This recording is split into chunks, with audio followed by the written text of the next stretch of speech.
노르딕 엑셀이 어떤 일을 하는지에 대해서는 김 대표님께서 짧게 좀 해주시면 좋을 것 같고, 오히려 하다 예. 보니까 Q&A 부분들이 굉장히 중요하고 많은 것 같아요. 지금 여기 계신 분들이 한 분도 지금 떠나지 않고 지금 들으시는 것 중에 점점 더 예를 들면 지금 약간 좀 흥미롭고 재밌어지는 부분들 중에 상당 부분이 어쨌든 오픈 이노베이션이라고 하는 단어는 한국에도 이제 회자가 된 게 한 1, 2년은 아니고 이제 한 거의 4, 5년 정도 된 것 같아요. 4, 5년 정도 동안 이 대기업과 스타트업 사이드에서 오픈 이노베이션에 대한 이야기들은 담론은 많이 이제 논의가 되어 왔는데 정말로 이 기업 조직에 적합한, 특히 왜냐하면 오픈 이노베이션의 주체는 스타트업이라기보다는 물론 스타트업도 오픈 이노베이션에 대한 니즈가 있지만 스타트업은 본인들의 어떤 아까 얘기했던 그 미니멈 러버블 프로덕트 굉장히 좋은 단어인 것 같아요.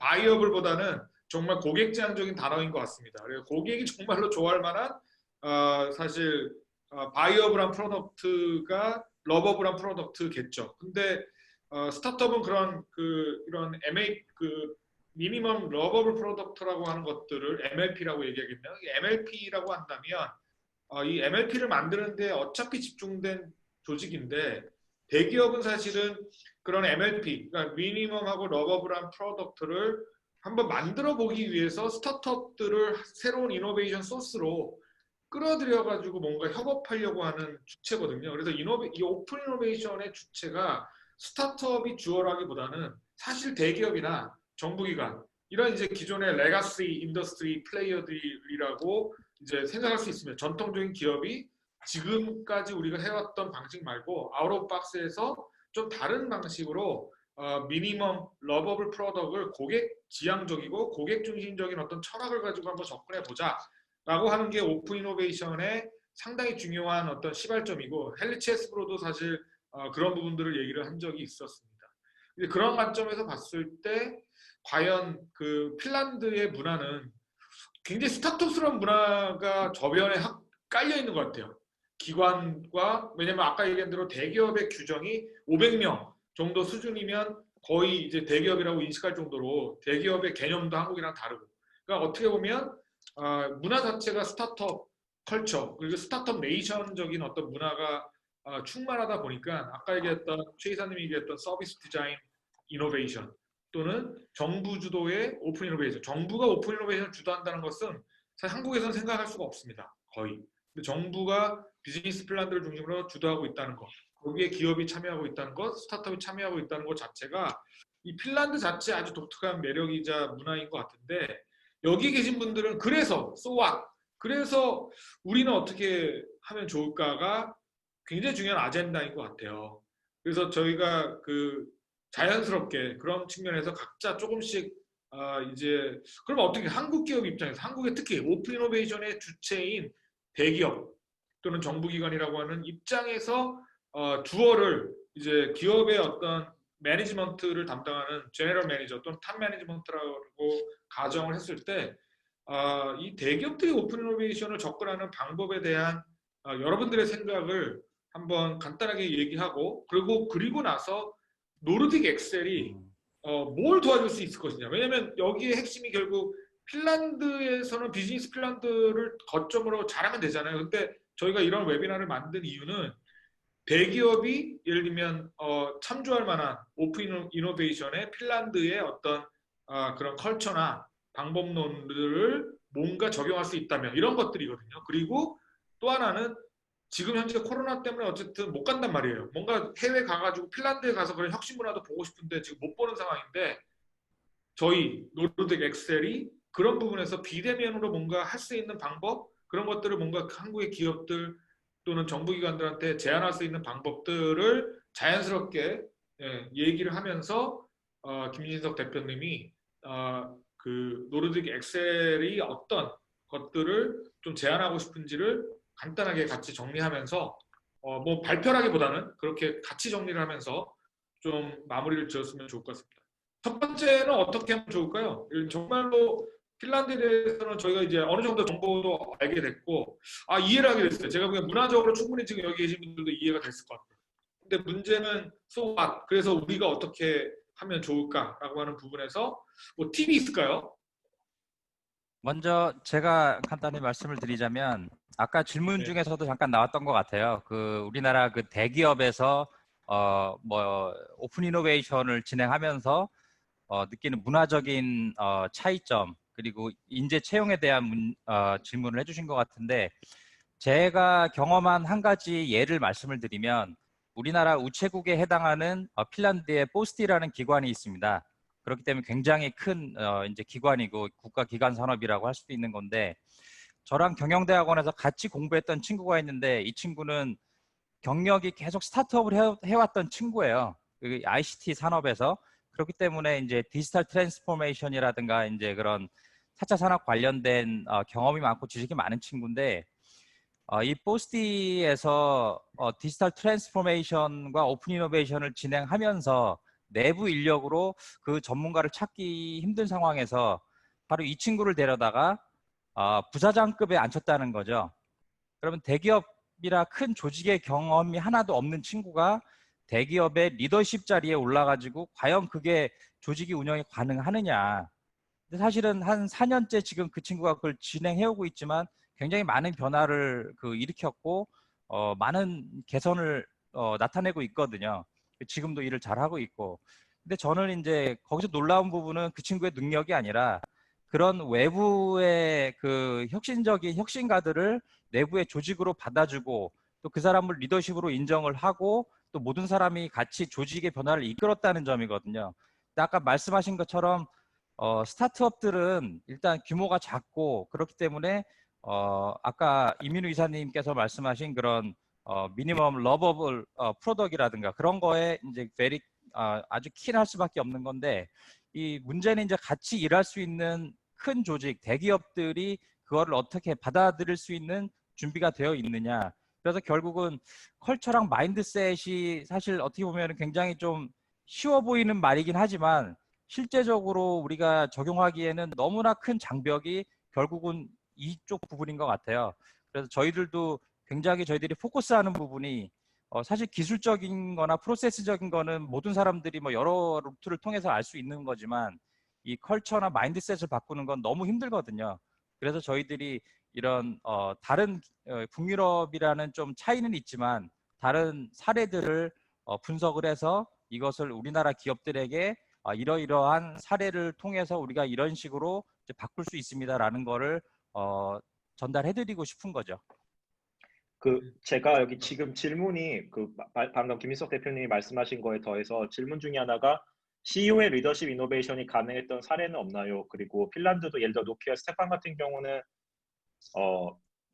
이분하고 노키아 임원진들이 한 4, 5년 전만 해도 강연을 되게 많이 하셨어요. 그러니까 노키아가 어떻게 라이즈했고 어떻게 펄 됐는지에 대해서 많이 하셨고 제가 이제 로비오에 있을 때 실제 워크숍이 있었습니다. 그래서 노키아에 이런 분들을 초대해서 그분들이 자신들이 어떠한 디시전 메이킹에 대한 오류를 있었고 이런 것들이 왜 일어났으며 이런 것들을 임프루브하기 위해서는 어떻게 해야 되는지 여러 가지 얘기가 나왔는데 제가 제일 관심 있었던 건 뭔가 하면 예를 들어 리더십 같은 경우에 이게 작은 소규모 팀 단위의 피처 오너나 피처 리드든 아니면 프로덕트 리드든 아니면 부사장급이든 임원급이든 아니면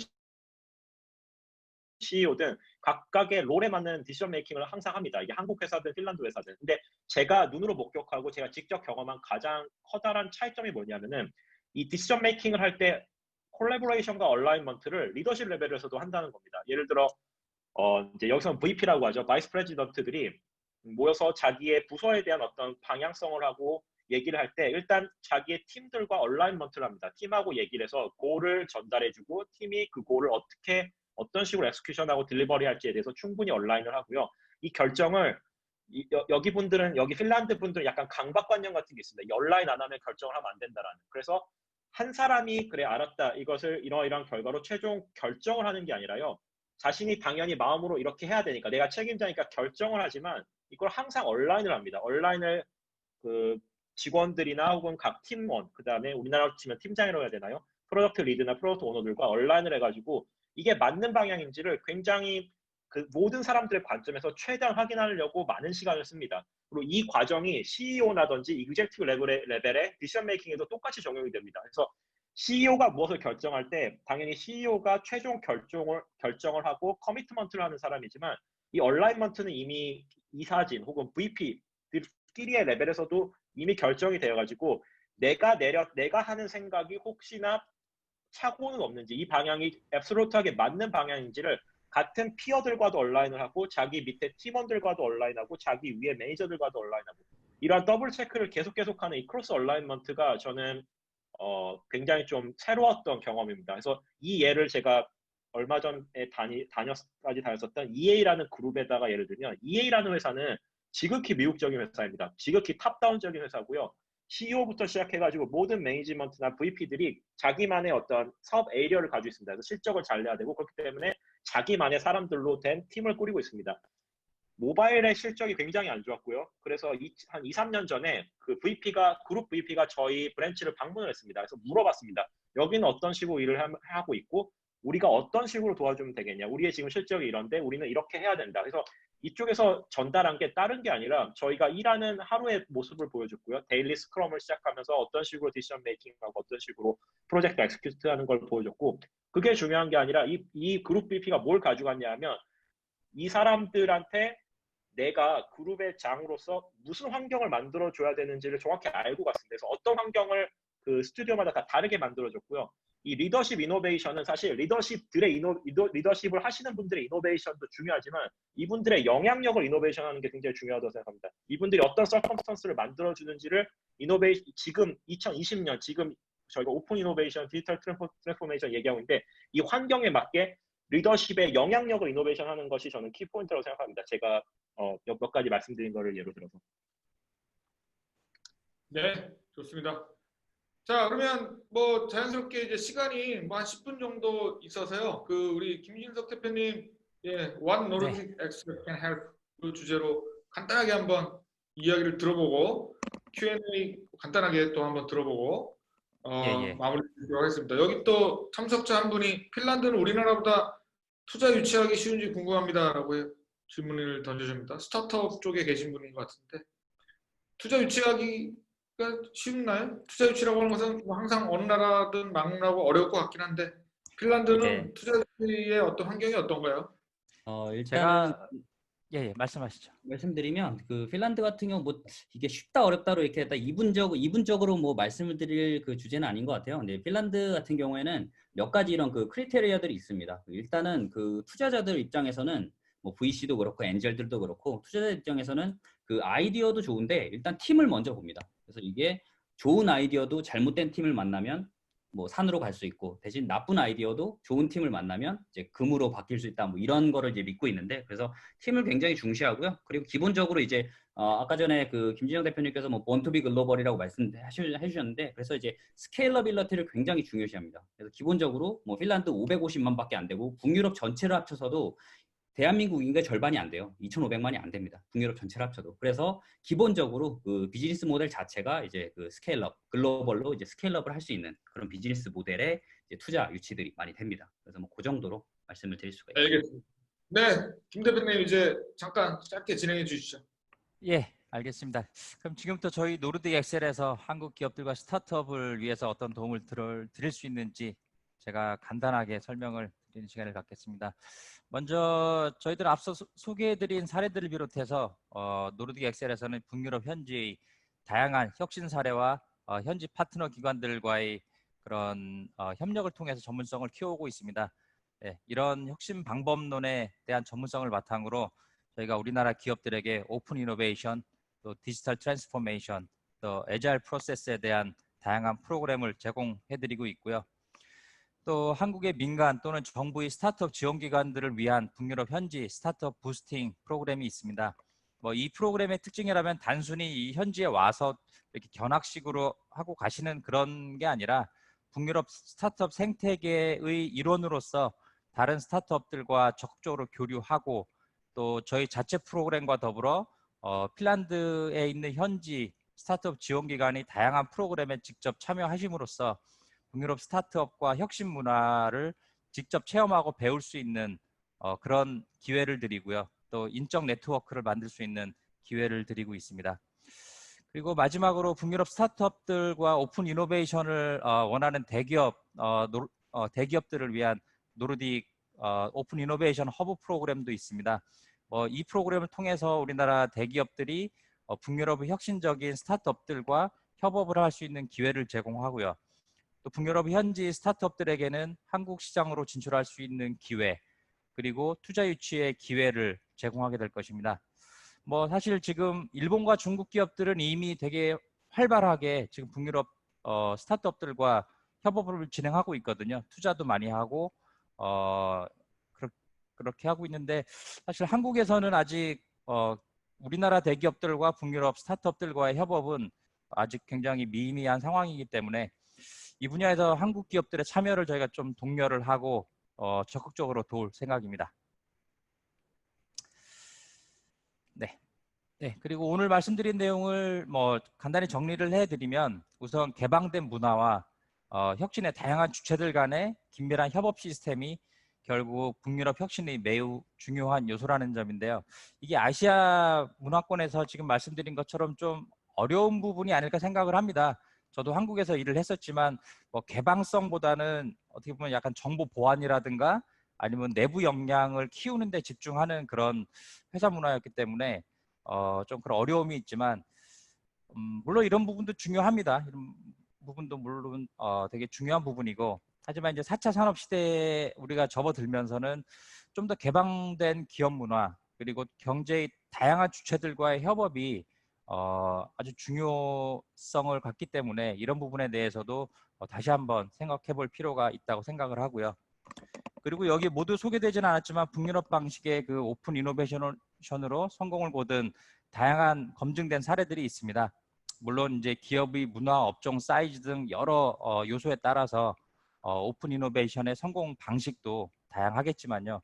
북유럽 기업들의 오픈 이노베이션이나 혁신 사례 등에서 배울 점이 아직 많이 있다고 생각을 합니다. 그리고 이런 것들을 그대로 우리나라 기업에 적용하는 게 아니라 앞서 말씀드린 것처럼 우리나라 기업의 환경이나 문화에 맞춰서 적절하게 우리가 활용할 수 있는 방안을 찾는다면 아마 우리나라 기업들이 혁신 활동을 하는데 많은 도움이 될 거라고 생각을 합니다. 그리고 더불어서 저희 노르딕 엑셀이 한국 기업들과 스타트업들의 혁신과 성장을 위한 다양한 프로그램을 준비하고 있다는 점도 다시 한번 말씀드리고요. 그리고 마지막으로는 이제 여러분 조직의 혁신 활동이 성공적으로 이루어질 수 있기를 진심으로 바랍니다. 그리고 지금까지 북유럽 혁신 문화와 사례에 대한 말씀을 드렸습니다. 잘 들어주셔서 감사합니다.